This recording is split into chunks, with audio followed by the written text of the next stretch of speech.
everybody, thank you so much for clicking on the video. I'm very happy and feel privileged to be sitting in front of you talking to you about today's book, and I think it's quite suitable to talk about today's book by first mentioning the author, Brené Brown. She may not even need an introduction because she's quite a famous author. She's not just an author, she's a motivational speaker and she's a researcher.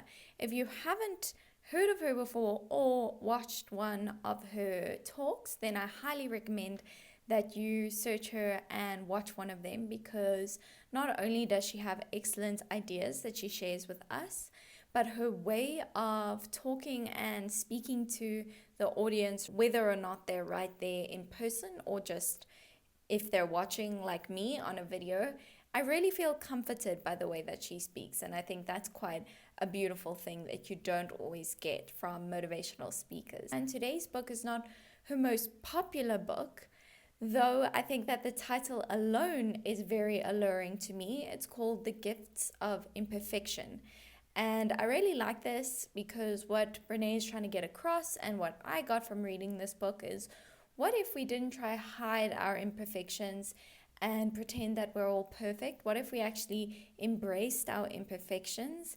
And at the very least, by hearing the ideas in this book or by reading this book, I think you really get the sense that you're not alone, that we all have things that we feel are less than perfect, and that's okay. That's kind of just what makes us us. Brené is big on wholehearted living, and I think this is a great place to begin. The way that she sees being wholehearted is that you have an unshakable belief that you're important and that you're worthy of happiness. And I really like this idea of being wholehearted, because it again leans into this idea of not necessarily being perfect. You may not be perfect, but you can still be wholehearted. And for me, when I think of this word, and probably something that I've connected a lot of things to that I've read, especially this year, is this idea of being intentional. I think when you're intentional with your time, you're quite wholehearted. You're not half there, you're fully there. And in another sense, and Brené's definition of being wholehearted, in other words, that unshakable belief that you're important and worthy of happiness, it might feel very easy to live wholeheartedly on the days where you tick everything off your to-do list and you're feeling super productive, and maybe even you've achieved some win along the way. Although really think of this on the days when you aren't super productive, when you've maybe made a couple mistakes, or when you maybe haven't gotten a win and maybe you expected it. Understand or ask yourself this question: what makes you want to hide your imperfections? By hiding your imperfections, you take away from this idea of being wholehearted, because when you hide your imperfections, you are kind of telling yourself that if you show these imperfections or if you address them, then you're not that important anymore and you may not be as worthy of happiness. So I think this is a really interesting concept to think about and begin with. And as I mentioned, Brené is a researcher. So starting with this idea of wholehearted living, she researched people who live according to Brené's definition of being wholehearted. And interestingly, she found patterns among these people, and that's what she shares in the book. And I think this is one of the greatest patterns to highlight that she found in people who are living wholeheartedly. I think it's interesting because it might surprise you that a great way to live wholeheartedly is to set boundaries. And you might find this counterintuitive, because you might think that setting boundaries and being compassionate couldn't coexist, but they definitely do. Just because you let things slide and you don't address things doesn't mean you're necessarily being compassionate. If somebody has done something that's hurtful or unkind to you, or you feel disrespected by somebody in some way, it's not always the compassionate or wholehearted thing just to let it go and forget about it. A big part of being wholehearted is holding people accountable for their actions. And importantly, we can do this. We can let somebody know they've hurt us. We can discipline maybe a child, or we can have a hard conversation with a colleague without being unkind. We can have a boundary there. We can place a boundary in a way that is kind and contributes to wholehearted living. So just because you are putting in a boundary doesn't mean that the delivery has to be unkind.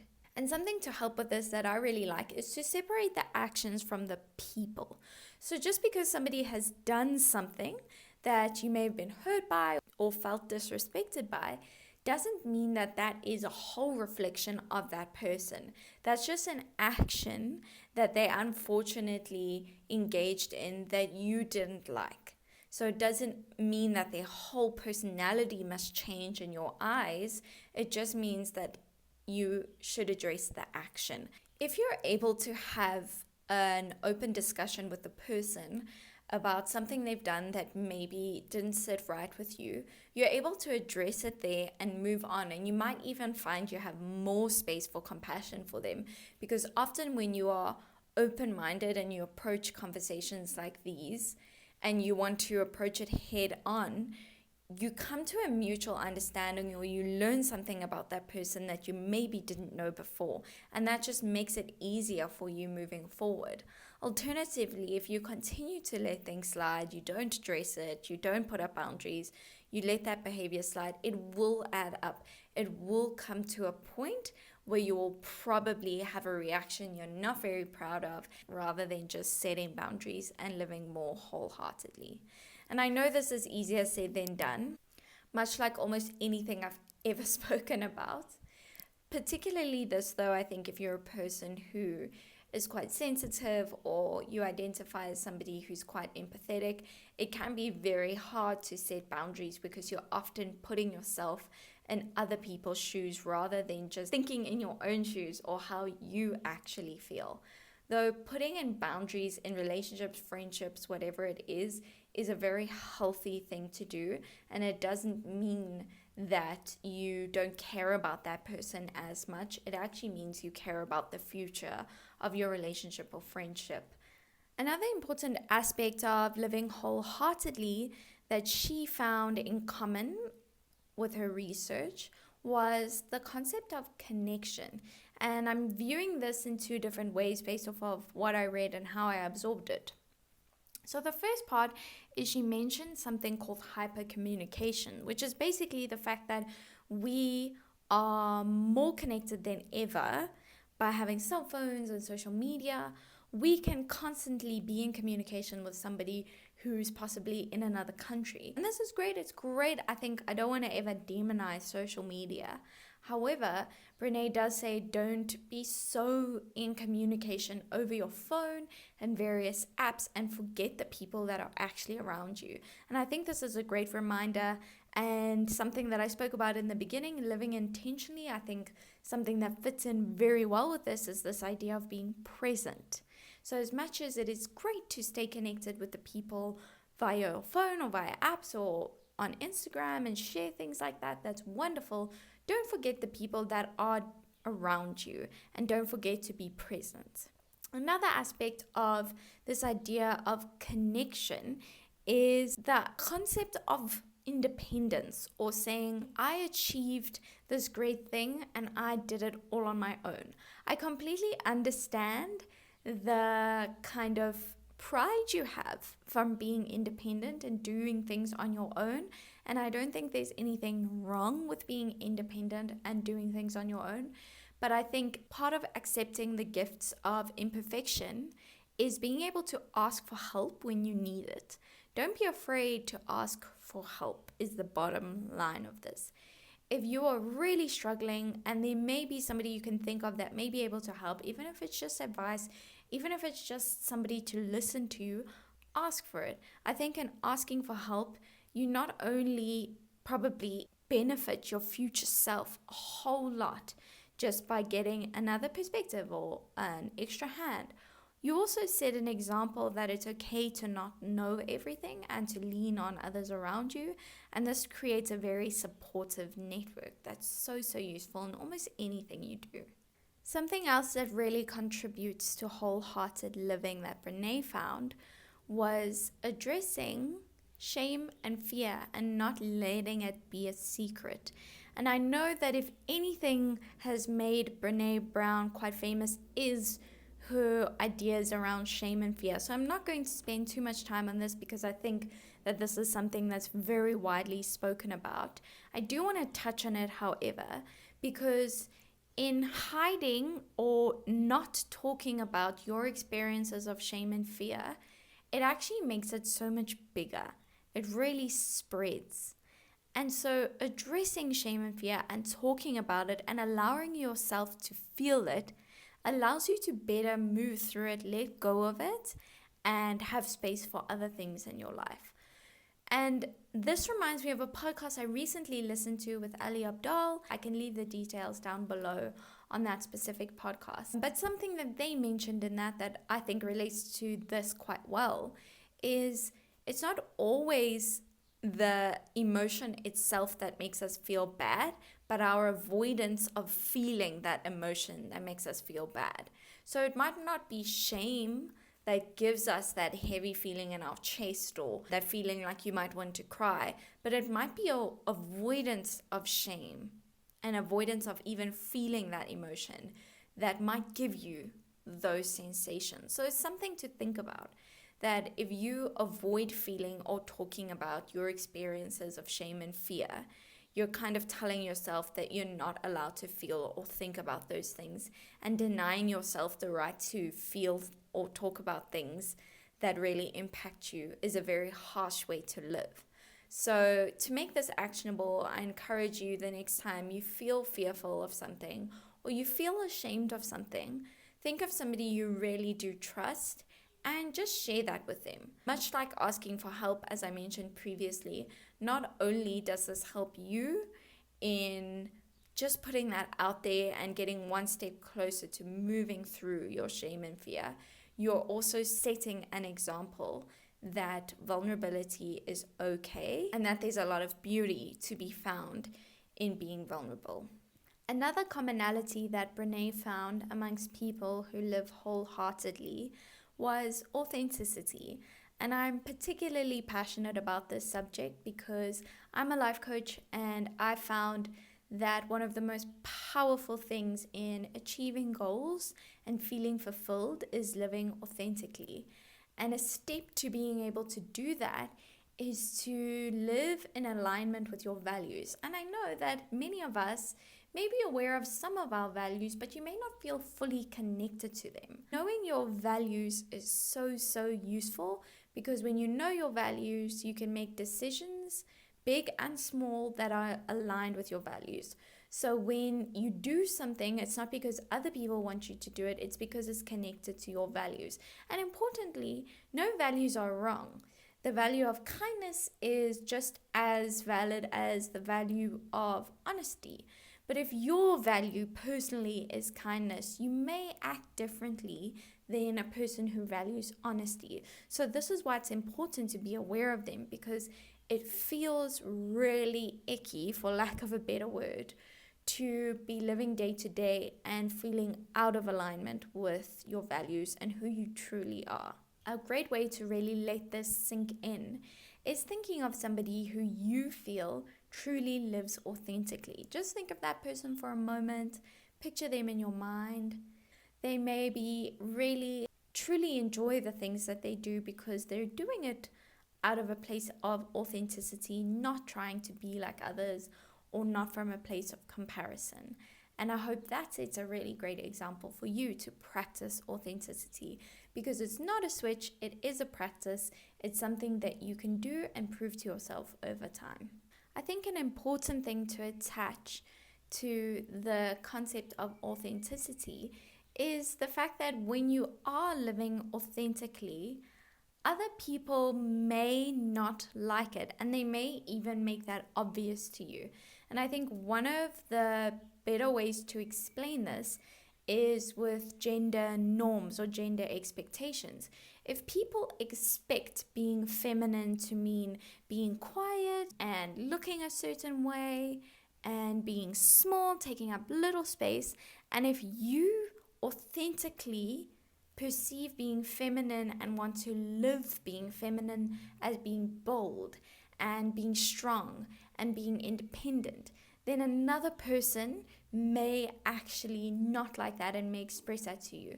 And so it's difficult. I mean, there's no way to get around that. It's challenging to live authentically because it may actually directly challenge people's expectations of you or things that are associated with you. And this can also be the same for masculinity.